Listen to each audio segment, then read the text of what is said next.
Probablemente algunos de nosotros hemos identificado en un compañero de estudio, en un familiar, en un hijo, en un padre o en un pequeño, lo que conocemos como las tendencias suicidas, es decir, aquellos cambios de comportamiento que en un momento determinado pueden llevar a alguien a tomar una decisión sobre quitarse la vida.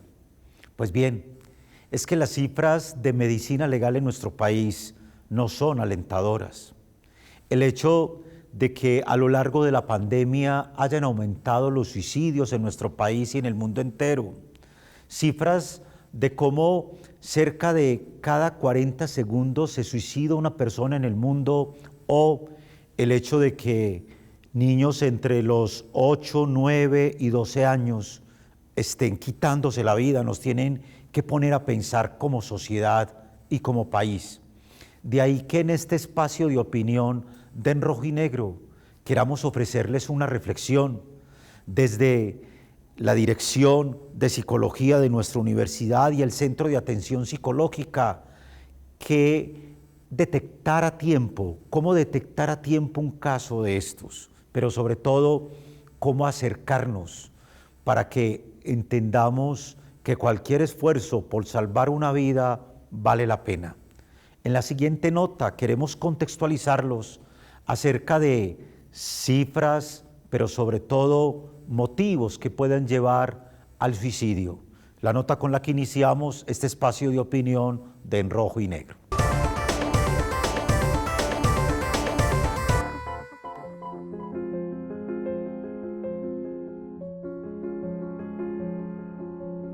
En el año 2021, la tasa de suicidios en Colombia alcanzó el pico más alto desde que las cifras comenzaron a ascender en el año 2011. La cantidad de suicidios el año pasado fue de 2.350 víctimas.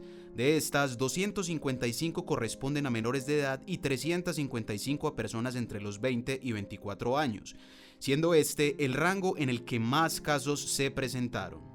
Este problema de salud pública es más recurrente en los departamentos como Antioquia, Cundinamarca y Valle, y los datos demuestran que la población con más tendencia a cometer actos de suicidio corresponde a los menores y adultos jóvenes del país.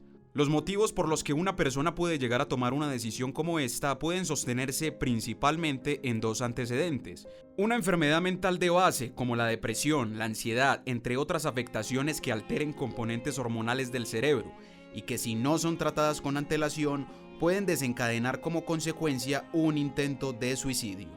Y un acto o actos desencadenantes que generen en la persona una serie de preocupaciones que terminen por desbordar sus pensamientos y sus ideas hasta un punto en el que la persona se encuentre desesperanzada e incapaz de continuar con su vida. ¿Y qué sucede con los jóvenes? El suicidio en niños y adolescentes se da como consecuencia a acontecimientos y sucesos que puedan generarles una sensación de estrés, que ellos terminen por percibir como algo insuperable a largo plazo. La pérdida o conflicto con familiares o amigos, antecedentes de maltrato físico o abuso sexual, embarazos y ETS, el matoneo o la incertidumbre por la orientación sexual pueden ser algunos de estos. Enfermedades como la depresión y la ausencia de una red de apoyo en un entorno cercano también son factores a tener en cuenta en estos casos. Es importante prestar atención a quienes nos rodean, sus actitudes y las señales de alarma que sean evidentes. Escuchar, tomarse con seriedad los comentarios y ser parte del acompañamiento de personas que muestren interés en este tipo de conductas es la clave para evitar actos como estos.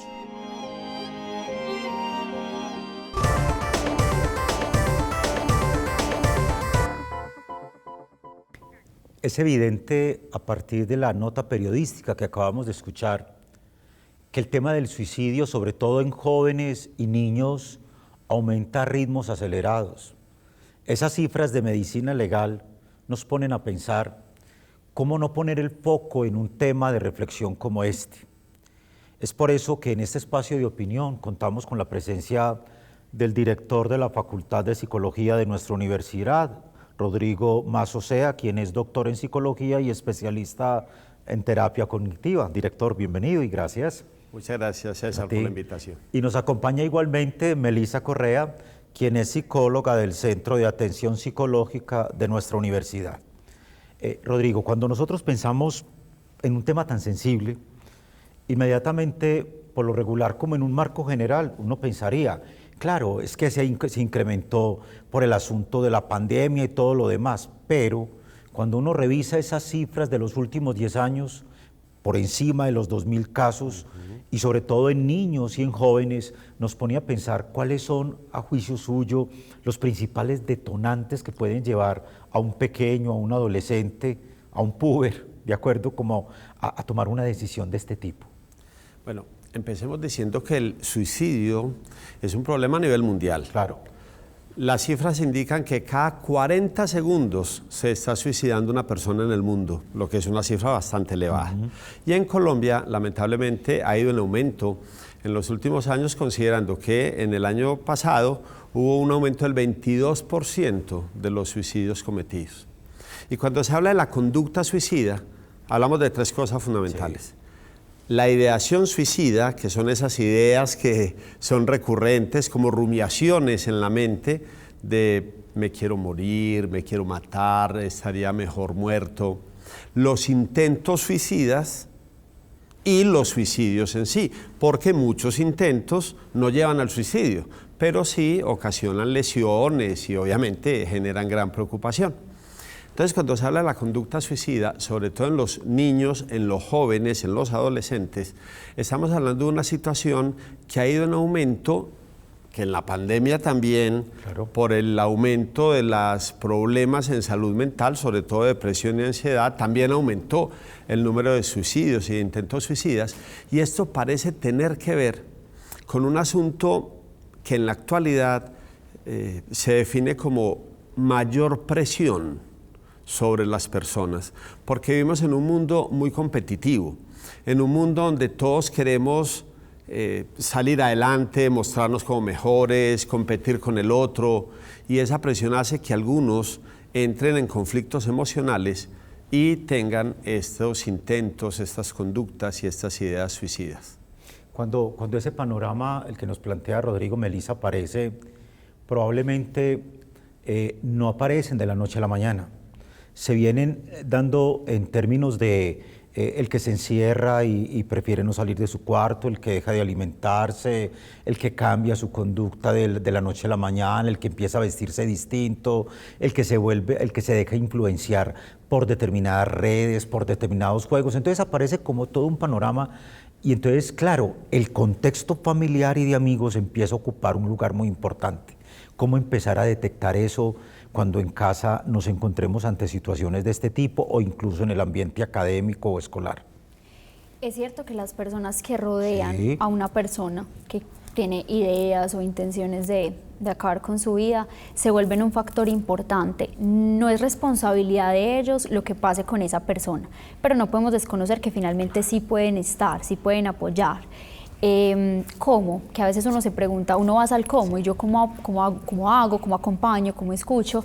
Yo creo que no hay tips, ¿cierto? Yo creo que lo más importante es que no hay tips, o el fundamental o el único, diría yo, es prestarse a escuchar, ¿cierto? Que esas personas que rodean a este sujeto estén prestos a escuchar, y a escuchar no desde el juicio, no desde el de yo te impongo lo que debería hacer, porque es cierto que el tema del suicidio es un asunto que a todos nos pone como inquieto, y que es un tema de coger con pinzas, ¿cierto? Porque aparecen un montón de cosas que acompañan el asunto, como la religión, como las propias creencias, ¿cierto?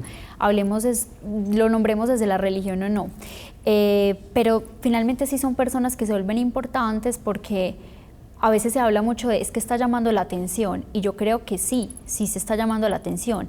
De pronto no de la manera adecuada, diría uno, o la más funcional, digamos, entre unas comillas muy grandes, pero sí está haciendo un llamado al otro de, hey, algo está pasando adentro y no puedo resolverlo, no sé cómo vas a hacer con esto. Entonces yo creo que esas personas que acompañan son las que están más cercanas, son las que primero pueden pillarse ciertas cosas y decir algo está pasando. Lo que ustedes decían, si hay unas red flags, como esta palabra que está muy de moda, que van alertando y te van diciendo algo está pasando con este sujeto, y no estás sabiendo qué hacer con eso, sí se vuelven fundamentales, por la palabra que utilizabas ahorita, ¿cierto? Las redes de apoyo. Y una buena red de apoyo puede salvar una vida, y una mala red de apoyo también puede terminar que esa decisión se termine de consolidar y decir, no, es que definitivamente por eso yo también decido hacerlo. Cuando aparece un ser humano de por medio y cuando ese ser humano tiene unas características que a veces nosotros, o bien en el ambiente familiar, o bien en el ambiente escolar, o bien desde afuera, lo único que nos limitamos es a juzgar, a emitir juicios de valor sobre ello. Mencionaba usted, Melissa, precisamente una palabra clave: esas redes de apoyo, esas especies de grandes voluntariados a través de los cuales podemos ir creando sinergias para ayudar y apoyar a aquellas personas que en un momento determinado de su vida tienen pensamientos suicidas o están en etapas de depresión, porque cada vez más es evidente que un tema como este es un tema que ya para nuestro país está pasando a convertirse en un problema de salud, de acuerdo, decretado por el Ministerio de Salud Pública. Que sea a través de la siguiente nota donde encontremos el papel que ocupan esas redes de apoyo para aquellas personas que en un momento de la vida pierden el norte o el sentido, pero que a la larga, ¿qué es lo que realmente importa? La nota que ofrecemos a continuación.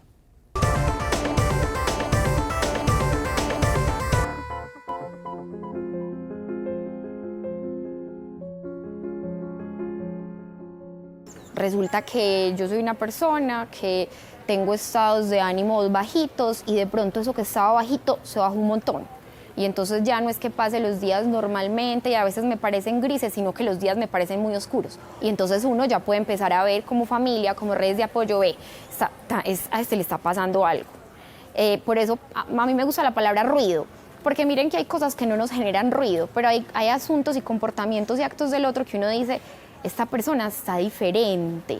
Diferente no es que se vaya a suicidar, pero diferente sí es que puedo abrir la posibilidad de preguntarle a este otro, hey, ¿te pasa algo? ¿Estás bien con cómo estás habitando hoy el mundo? Entonces creo que uno de los mayores, si lo ponemos así, banderas rojas, es esa sensación de extrañeza del otro, pero no suponer, sino abrirle la posibilidad que me cuente. Redes de apoyo no es tener una familia, redes de apoyo no es ir al colegio ni a la universidad. ¿Qué es una red de apoyo? Pues yo creo que la palabra lo dice, es ese asunto en donde usted se sostiene y donde se apoya un poco y usted sabe que si usted se cae, ahí va a estar. Por eso me parece mejor llamarlo vínculos. En la medida en que usted tiene vínculos, que usted siente que lo sostienen y que usted también sostiene a alguien más, eso genera un deseo por vivir. Que sea complejo, sí, que hoy cada vez tenemos más gente en redes y menos vínculos. También. Hoy hay una imposición muy grande a la felicidad, entonces todo tiene que ser muy feliz. Bueno, hablemos también de cuando no estamos felices, de qué nos pone tristes, de qué nos aburre. Aprendámonos a aburrir para que cuando nos aburramos no tengamos que pensar en la muerte como una salida.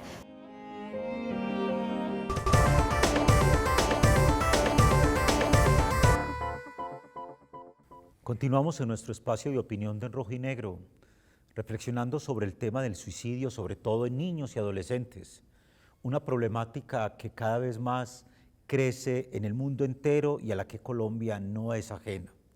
Y si hay un escenario, un contexto, apreciado Rodrigo, en el que por lo regular esto empieza a detectarse es en el ambiente académico, en la escolaridad, es que no solo el universitario, sino también el niño y el adolescente pasa la mayor parte del tiempo durante la escolaridad y entonces allí pueden aparecer factores, pues ustedes son los expertos, bien desde el bullying, bien desde determinados juegos que intercambian y que cada vez se vuelven más peligrosos, bien desde apuestas por querer parecerse a alguien.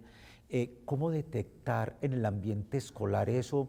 Sobre todo, tienes una especialización en terapia cognitiva, es decir, cómo ir identificando en los entornos en los que nos manejamos, Rodrigo, para que efectivamente podamos decir, aquí hay una señal de alerta y probablemente una señal también de prevención. Mira, voy a arrancar hablando de cuál es la intención del que atenta contra su propia vida. Generalmente no es morirse, sino cambiar un estado que le resulta angustiante, perturbador, desesperanzador. O sea, ¿qué está buscando él realmente? En el ambiente escolar, obvio, lo acabas de decir, el muchachito pasa gran parte de su tiempo y es donde desarrolla espacios de socialización, desarrolla espacios de de desempeño porque tiene que responder a unas tareas, a unas labores, y hay unas presiones que vienen de la familia, que vienen de la escuela, que vienen de los compañeros. Se está criando o se está educando con pares, donde empiezan a competir de quién sobresale en una cosa, quién sobresale en otra, empiezan lamentablemente a aprovecharse de los más débiles, porque al que es abusador, el débil le da esa posibilidad de sentirse más fuerte, y el otro empieza como a angustiarse, a sentirse acosado, a sentirse humillado, y eso evidentemente va generando una presión sobre él que lo lleva a una especie de desesperanza y a buscar alternativas, entre ellas el suicidio.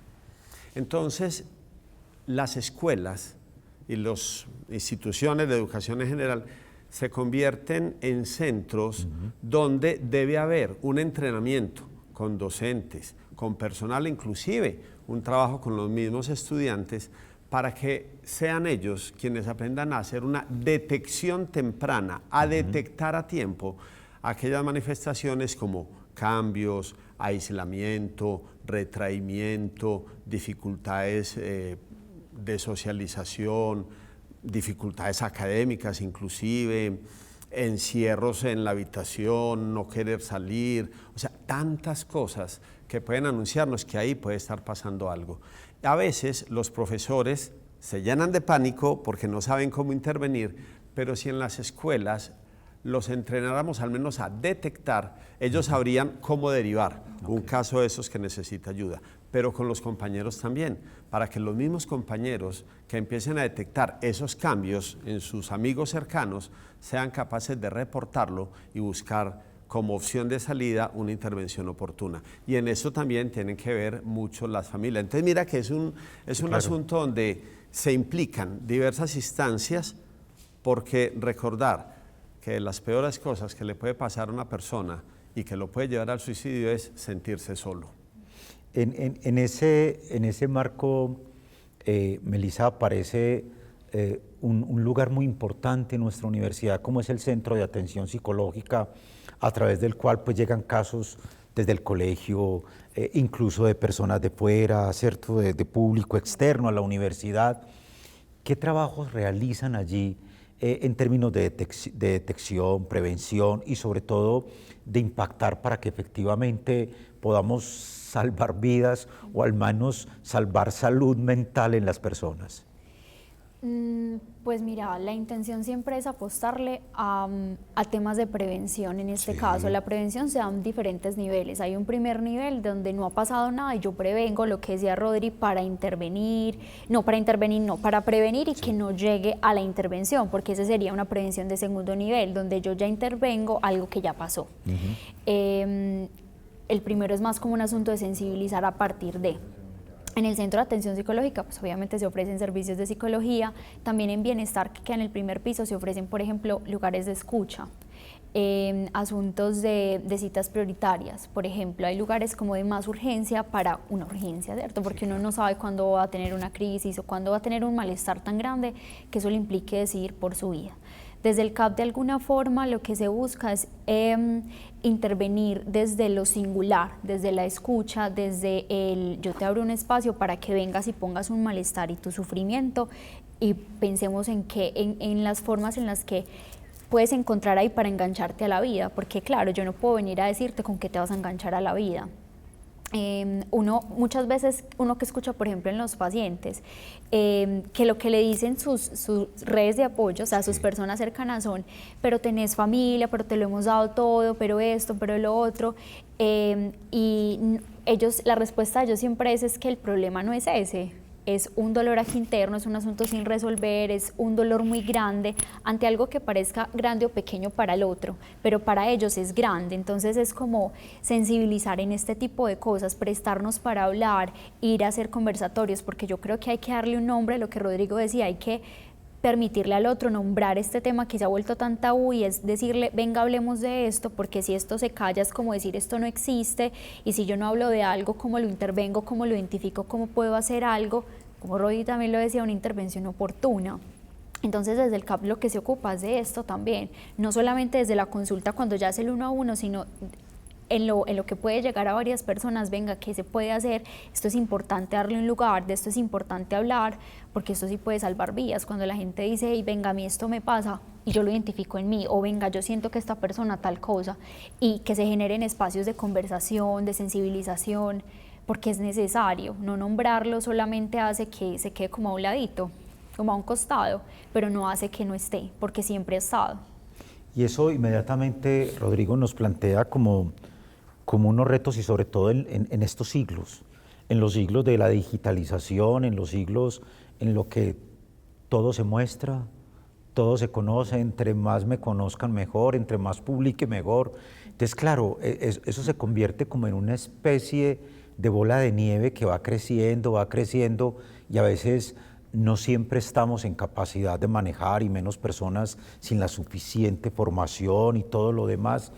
Esos retos que se plantean desde la misma redes digitales y demás.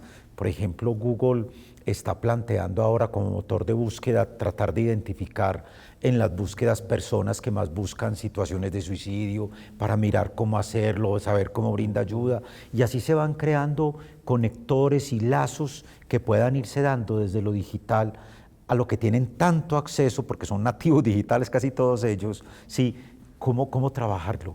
Mira, hay un asunto en esta era digital que podemos mencionar, y es, nos ha hecho más visibles, pero a la vez más vulnerables, porque estas nuevas formas de interacción también nos ponen a todos, inclusive a los jóvenes más, en una especie de búsqueda de modelos de comparación que para muchos resultan como inaccesibles. Yo no puedo alcanzar eso que percibo, a esos que sobresalen, a esos que logran mostrarse bien, no soy capaz de llegar a ese nivel, y eso me hace sentir mal.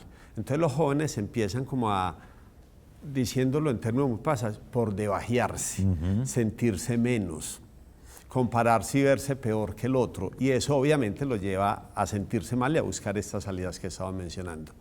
Y precisamente esas formas de interacción son de las que tenemos que estar muy pendientes, porque a veces los muchachos se encierran en la habitación. ¿Qué están haciendo? Ellos no están ahí recostados simplemente mirando el techo, la mayoría están conectados, pero ¿qué tipo de relaciones virtuales están estableciendo y qué factores de riesgo aparecen asociados a esas formas de interacción? Eso quiere decir que tenemos que tener ojos muy abiertos para reconocer esas posibilidades de acciones frente a esas que estamos hablando de la conducta suicida, y ojalá poderlas intervenir a tiempo, porque se convierte en un asunto muy complejo, porque realmente uno no termina sabiendo sobre la vida de sus hijos, de los adolescentes cercanos, de sus estudiantes, en el caso de los maestros, y se pierde mucha información que podría ser valiosa. Pero quiero rescatar algo, César, y es, en la pandemia y con el recrudecimiento de muchos asuntos relacionados con problemas de salud mental, empezamos a hablar más de salud mental. Y hoy hay en el ambiente, hay en las personas un reconocimiento a la necesidad de buscar ayuda, a la necesidad de ser escuchados. Y espacios como los que Melissa hablaba, del Centro de Atención Psicológica en la UPB, y tantos otros espacios que hay en la ciudad y en otras partes, deben ser un factor importante de apoyo para las personas, de buscar ser escuchados por personas expertas, formadas para esto, y seguramente que evitaríamos tantas dificultades.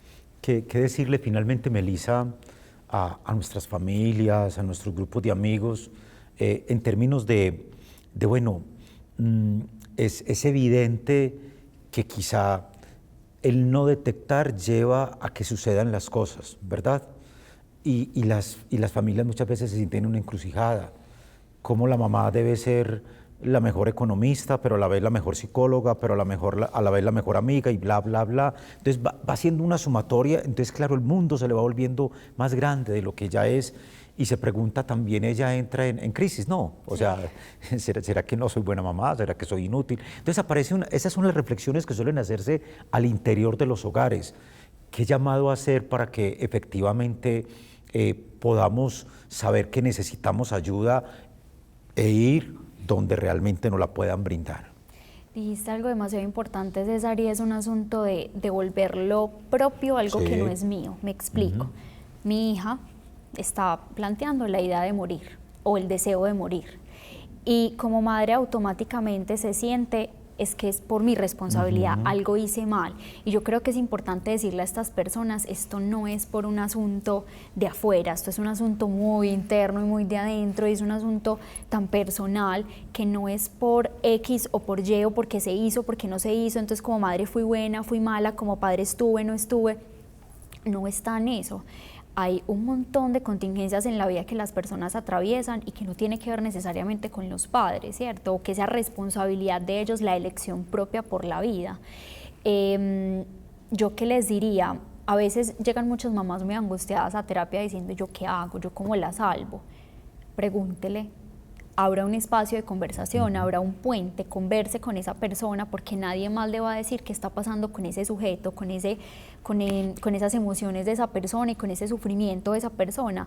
Abra puentes de conversación donde no aparezcan barreras desde el juicio, que es muy complejo porque a veces es muy difícil distanciarme de lo que yo pienso, y además que es que si estoy hablando de mi hijo, una cosa, no quiero que fallezca, ¿cierto? No quiero que algo le pase, pero yo les diría, no aborden a esa persona desde el miedo, desde la angustia propia, porque se vuelve un asunto mío que yo lo pongo en el otro.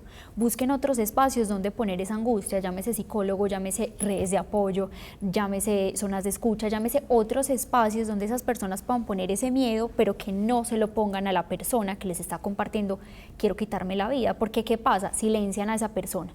Yo ya no le voy a volver a hablar de esto porque es que la preocupo y no quiero preocuparlo o preocuparla más. Entonces yo diría, abren las puertas para conversar, pregúntenle qué pasa y cómo pueden ayudar, sin insistir demasiado, porque también puede pasar que la persona ni siquiera sepa qué hacer o qué es lo que necesita. Entonces eso la angustia más, no saber qué hacer. Entonces es abrir las puertas, y abrir las puertas a veces es decirle al otro cómo podemos hacer, a dónde vamos, pedimos una cita, yo te ayudo con esto, ¿cierto? También respetar como las decisiones del otro, aunque eso sea muy complejo porque implique la vida. Pero creo que eso sería importante. Cuando de la vida se trata, ningún esfuerzo es suficiente, ¿verdad? Detectar a tiempo, rodear, hablar, sobre todo porque en el fondo no hay nada más sanador y curativo que el afecto. ¿Ven? Eso de sentirse bien con el otro y hacerlo sentir se vuelve cotidiano. Atrás los juicios, dejar atrás los sentimientos de culpa y saber que somos seres maravillosos y espectaculares y que nada ni nadie nos puede ni está en el derecho de quitárnoslo, será de alguna manera la cuota inicial para que muchas cosas buenas sucedan en nuestra vida y sobre todo para minimizar aquello que en un momento determinado puede llevar a que cualquier ser humano, y máxime un niño o un adolescente, tome la decisión o esté pensando en la decisión de quitarse la vida. El tema que nos ha ocupado en este espacio de opinión, desde la reflexión, desde el llamado al diálogo, desde el llamado al acompañamiento.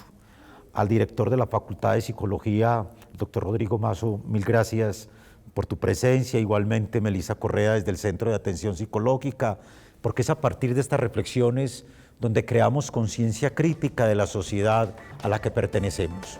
Los invitamos a que nos sigan a través de todos los canales digitales de nuestra universidad, de nuestro canal de YouTube, por supuesto, y a que la próxima semana nos acompañen con un nuevo tema de interés para todos.